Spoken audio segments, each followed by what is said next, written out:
একটা ঘটনা আছে, এটা প্রায় এখানে পড়ে, আমিও বলছি অনেকবার। আদবটা হলো, একটা লোক আবু সাইদ তামিমি নাম, শাফি মাযহাবের, একটা হলো ইবনে সাক্কা আর বড় পীর সাহেব রহমতুল্লাহ, ওনার সময় একসাথে পড়াশোনা করতো তারা। তা আবু সাইদ বর্ণনা করতেছে এটা, ওই সময় একজন গাউদ ছিলেন, তার বক্তব্য হইল সে ইবনে সাক্কা আর বড় পীর সাহেব রহমতুল্লাহ, ওই এলাকার বুজুর্গ যারা ছিল ওনাদের জিয়ারত করে ওনাদের থেকে দোয়া নিতেন।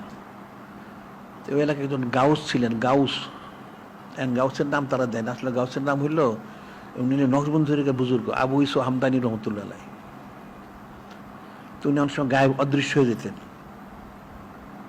তো আবু সাইদ বলতেছে, আমরা গেলাম একদিন যাওয়ার সময় রাস্তায়, মনোযোগ দিয়ে শুনবা, ইবনে সাক্কা বলল যে আমি গাউস, ওনাকে এমন একটা প্রশ্ন করবো উনি জবাব দিতে পারবেন না, নাউজুবিল্লাহ। আর আবু সাইদ বলল আমি একটা প্রশ্ন থেকে উনি কি জবাব দেয়, তারও ভিতরে পারবেন না হয়তো, নাউজুবিল্লাহ। আর বড় পীর সাহেব রহমতুল্লাহ বললেন যে না, আমি তো করতে পারবো না, আমি একজন বুজুর্গ হলে এলাকার জিয়ারত করবো, ওনার থেকে ফায়দা নিব, আমাকে প্রশ্নটা আদবের খেলা, আমি করবো না এটা। এই নিয়ত করে রওনা হইলেন। পৌঁছার পরে ওই আবু সাইদ বলতেছে, আমরা গিয়ে দেখলাম ওই গাউস উনি অদৃশ্য, ওনাদের খানকা শরীফ উনি নাই, পিছন উনি জাহির হইলেন। তো জাহির হওয়ার পরে খুব জালালি হাল অবস্থা। তো জালালি হাল অবস্থায় ওই ইবনে সাক্কার দিকে তাকায় বললেন, হে ইবনে সাক্কা, তুমি না আসার সময় বলছো আমাকে একটা প্রশ্ন করবে, আমি জবাব দিতে পারবো না, তো তোমার প্রশ্নটা তোমার জবাব এটা, তোমার প্রশ্ন এটা, তোমার জবাব এটা। এরপর উনি বললেন যে আমি দেখতে পাচ্ছি তোমাকে জাহান্নামের আগুন ঘেরাও করেছে, অর্থাৎ তুমি জাহান্নামী হবে, নাউজুবিল্লাহ। এরপরে আবু সাইদ তাদেরকে তাকায় বললেন, হ্যাঁ আবু সাইদ, তুমি না বলছো আমাকে একটা প্রশ্ন করবে, আমি কি জবাব দিয়ে তুমি দেখবে, তোমার প্রশ্ন তোমার জবাব এটা, তাই আমি দেখতে পাচ্ছি দুনিয়া তোমাকে ঘেরাও করেছে, অর্থাৎ তুমি দুনিয়া ধরে মারা যাবে, নাউজুবিল্লাহ। এরপরে বড় বিশ্বের দিকে তাকায় বললেন যে আপনি যে আদব রক্ষা করেছেন, যিনি খলিক, যিনি মালিক, যিনি রব মহল্লা, যিনি নূরে মুজাসসাম হাবিবুল্লাহ হুজুর পাক সাল্লাল্লাহু, ওনারা সন্তুষ্ট হয়েছেন, সুবহানাল্লাহ। এই সন্তুষ্টির কারণে আমি দেখতে পাচ্ছি আপনার জামানায় আপনি কুরসিতে বসে বলবেন, আমার কদম আমার সমসাময়িক আউলিয়া কেরামের গর্দানের উপরে সবাই মেনে নিবেন, সুবহানাল্লাহ।